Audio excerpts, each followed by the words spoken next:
Oh wait, episode 34 of Hirogaru Sky Pretty Care. This one was an interesting episode a lot. Because we got not one villain coming back for, the second villain had a short run, but we know who it was, and I should have expected his voice the moment I heard it in the first round, when he started talking. But nope, I did not expect it. But we had Battamonda and Kabaton coming back. But only Battamonda was featured all over this episode because it's literally about him and Mashiro. So let me get on to the review of 34. So what basically happened is that we actually start off with Battamonda, what he has been doing. He's been not doing good. Because it's he failed on Dark Empire, so now he's out of the job for that.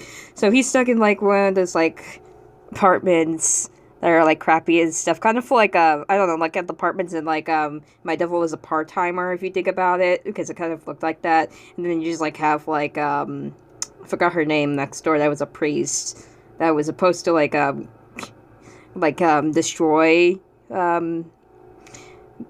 him. I keep forgetting her names. It was been a while since I saw that anime. I need to rewatch it, especially since season 2 is already out finally. But anyhow, back to the episode. So yeah, that's his situation. He's kind of acting like the Lucifer guy. Yeah, he's acting like Lucifer, a little bit, with the ramen and all that stuff. And he's screaming in the other room, and who goes knocking when he's determined to get his revenge on Preaker? Oh, Kabaton's next door to him, and he's saying, "I have a night shift, just shut up," and all that stuff. Now, that was funny just seeing those two squabble, or not even realizing that they are both from Undergu Empire and are in the same apartment complex. Yeah, a lot, I could just, nitpick in that one scene. But, yeah, I should probably stop rambling and, get to the point of this. So, yeah, he is, wanting to have his revenge on the Pretty-Cures, and so when it was, time for him to leave the apartment, he, goes out, and then he, in his human form, and he, stumbles upon the Pretty-Cures walking by, and Mashiro has a new picture book that she has just, wrote called The Princess Flower Garden. And they are heading to the library to, show the book off. And so Battamonda has an idea in his head to ruin Mashiro's dream of becoming a picture book author when her friends brought up about the idea of becoming a picture book author. As this episode is also a Mashiro episode, so it's all around Mashiro. And so, at the library, Mashiro reads her book to a group of kids and some adults, who are the parents of the kids, but two other kids are fooling around and not listening to the story, and when she goes, "Hey, I was not finished reading," or something like that, to ask them when they decided to leave, one of the boys says it was boring, and so they left, and their father apologized for their attitudes.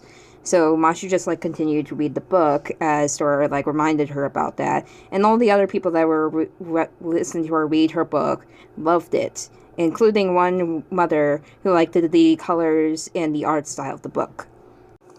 But Mashiro, looking outside and seeing those two kids who said that her book was boring outside, kind of felt a little bit bad, but Agiha and the others reassured her that it was okay.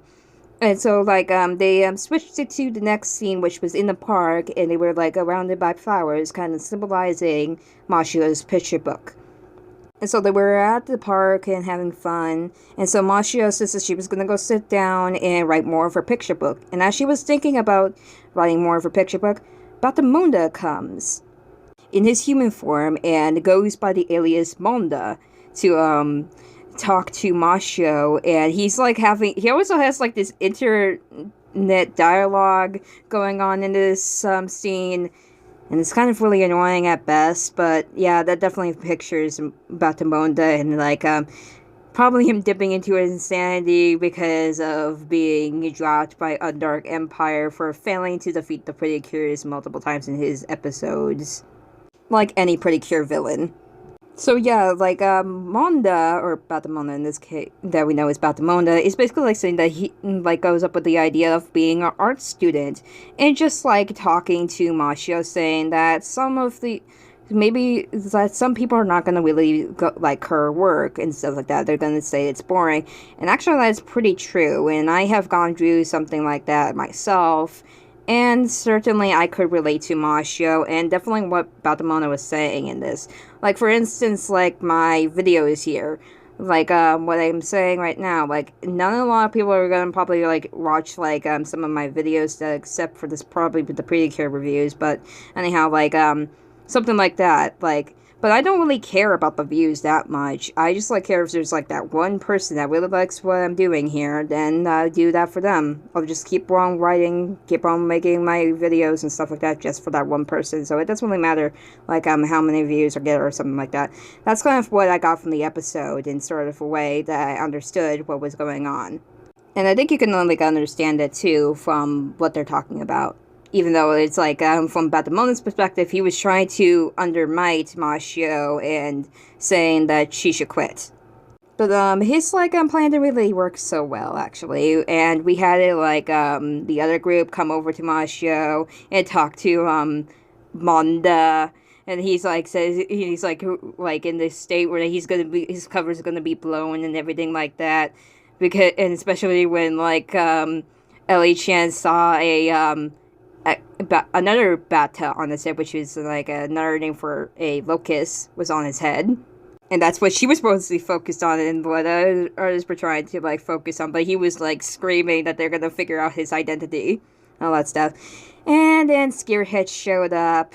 And with a new kind of ramboard that he kind of like is reminiscent of the Yokobarus from Mohotsukai Predicure, where like to create that monster, the villains had to use two objects and merge them together.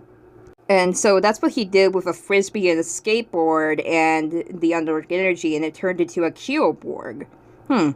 Okay, Kyroborg. Finally we get like a new monster type already. And so he sends the Kyroborg to attack the Predicures, and so they fight it off, but they were also, like, getting defeated at the most part. And Battamonda kind of, like, also escaped during this moment, and just, like, watched them from the side, and he was also confused when, like, which was also the most priceless scene of this episode, when he saw, like, yeah, Ellie-chan's not a harmless baby anymore. She became the strong Predicure named Pure Majesty, Battamonda. You missed a lot. Yeah, you missed a lot. I wonder what Kabaton's expression gonna be when he sees Pure Majesty.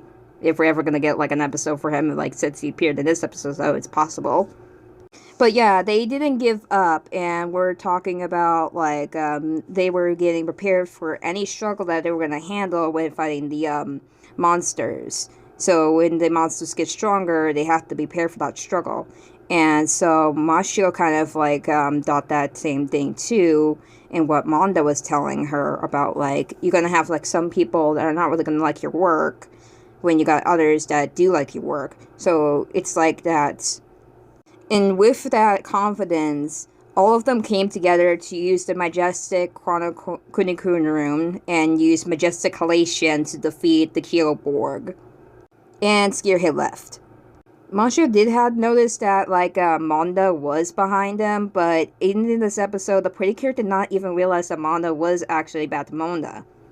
And so the next day, as, Battamonda's, like, has, like, a part-timer job. There's, like, a lot of references to, like, Devil is a part-timer, I guess I could say from this, because, like, the part-timer, he just, like, makes you think of, like, Devil is a part-timer.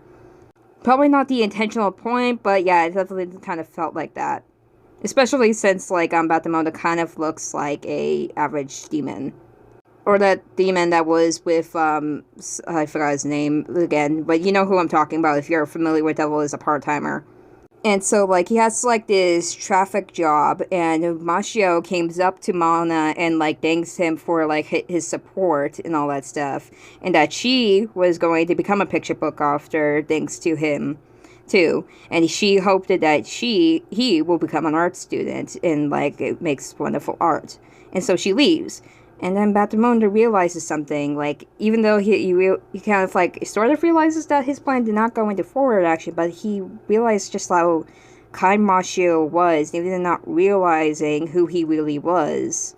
and he never really felt anyone be kind to him.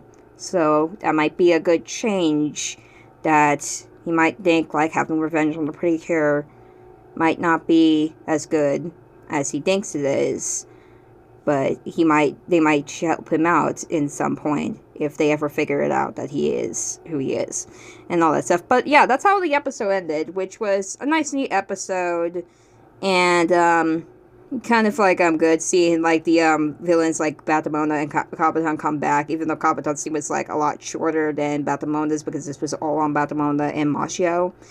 But yeah, that is my review on Hirogaru Sky Pretty Cure episode 34. I hope you enjoyed me rambling about the episode if you came all the way to the ending. And I'll see you next time in my other review of episode 35, which is also, I'm going to be really interested in it since it's all about baseball, and my family is a big fan of baseball. So, yeah, this is going to be fun for me. Anyhow, see ya.